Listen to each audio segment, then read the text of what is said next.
Next thing you know, we were yesing because it was echoing off the bar, and we yesed all the way a mile to the hotel. It was at the Hyatt, and at that point, basically, we got into the elevator to go up to the upstairs to go into the lobby, walk across the lobby, and get in the um, elevator and go up the elevator to our room, which was basically just going to be the end of the night.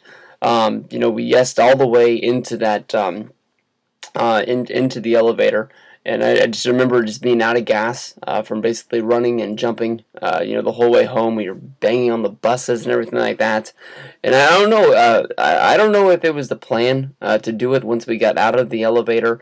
I just sort of honestly just sort of remember looking at Christian Kirkland inside the elevator, and that was when I made my mind up. As soon as that elevator door opened, I was jumping out of there, and it took a few yeses before the place came unglued. But basically, with us buying the Wrestlemania ticket package, we got stuck in the Hyatt with thousands of other wrestling fans, and I don't think those wrestling fans were ready to go home either. And a near riot almost broke out inside that lobby. I don't think that the workers there gave a care. Watching this video back, watching it for the first time probably in a year, I don't know how we didn't get kicked out of that hotel that night and ended up being homeless in Miami. But I'll always remember it. Once we found out that we yesed all the way to the elevator, and there was a long ass line that we just cut in front of, and then we yesed outside to go up the stairs. It was a once in a lifetime thing, and then quietly yesing up and down the hallways to our room. I can't believe we got away with that. 12 until 12. Yeah. So they might come around 10. Yeah, so there's 8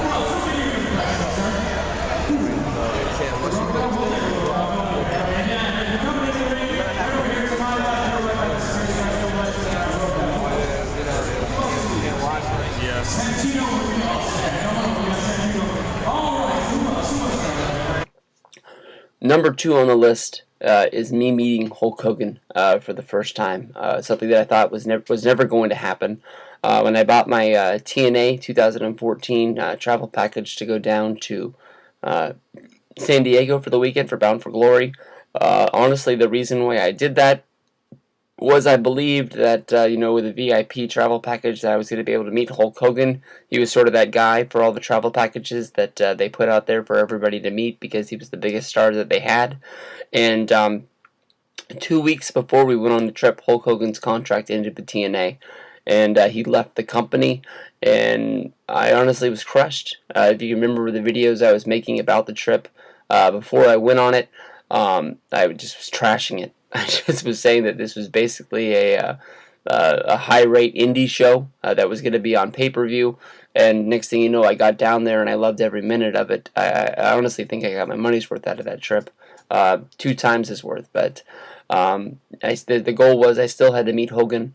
I believe Luke and Miguel had met Hogan at the autograph signings that they have down there in Los Angeles. I believe it's called the City of Industry, and I just didn't see myself ever traveling down there just for a Hulk Hogan autograph show. It just didn't seem like it was going to be the thing, but I always wanted to meet Hogan, and lucky for me, the day that the network launched and Hulk Hogan went back and returned to WWE, I was able to get a VIP access ticket to meet Hulk Hogan, and it was a dream. I remember just waiting in line to meet this guy and almost crying at the point of where I got to the last link in the line as you're walking along and thinking like, man, I'm gonna meet him like in a few minutes, and just watching everybody else meet him and see what it was like and trying to make sure that I got the most out of the situation.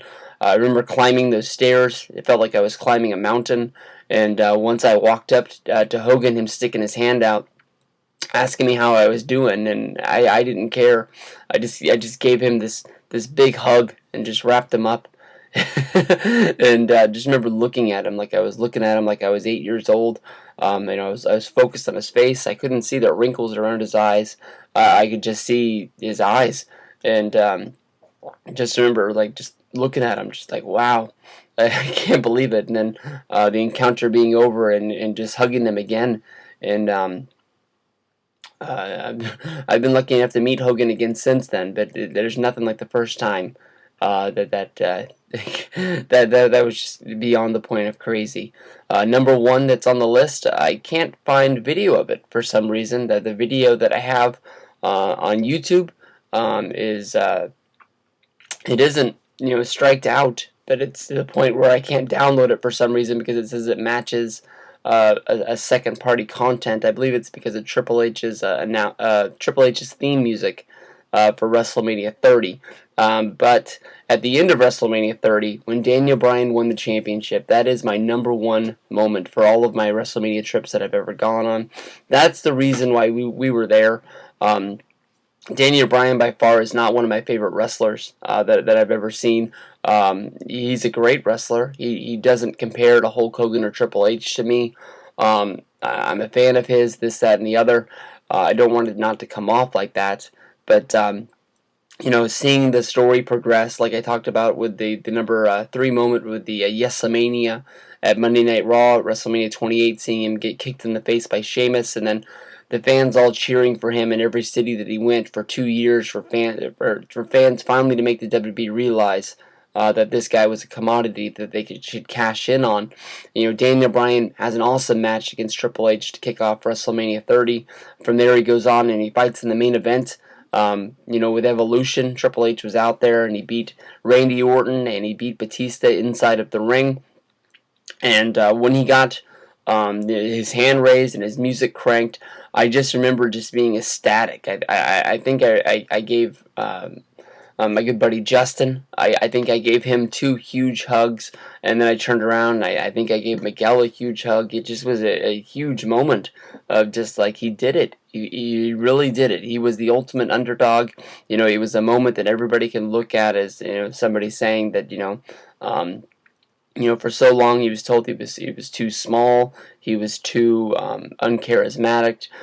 He was told that people didn't care about him, even though that people were cheering for him. That they were just doing the yes thing, that they weren't actually cheering. He was told that there was low ratings on Monday Night Raw when he was in the main event, so people must not have cared for this guy. And he was able to climb the mountain, and he was able to put his flag on the moon. Only so many people get to headline WrestleMania. Only so many people get to win that WrestleMania match and walk out with the championship. And much like SummerSlam or any of the other pay-per-views that he had won in the main event against Randy Orton, he didn't have somebody coming in to cash in. He didn't come to Monday Night Raw and the Authority was stripping the championship. He really was the champion. He really was the title holder. And if it wasn't for a string of bad luck, with his dad dying and his neck surgery and the arm problems that came out of neck surgery, who knows where Daniel Bryan would be right now. But he's going into WrestleMania 31. He's going to be in the ladder match. A lot of people look at that like it's, a big negative on the whole show. I look at it as the guy's honestly very lucky to even be a part of WWE right now. There was so many times, the stories were coming out saying that Bryan, he may never wrestle again. And here he is at WrestleMania 31, only coming back in January, and WWE was able to slide him into this match. There's so many guys, that get injured or, something happens, that's a bump in the road, and next thing you know, that WWE doesn't even know how to get them onto the show with the creative team. So I'm glad that Bryan is a part of WrestleMania 31, even if it is in this Intercontinental ladder match.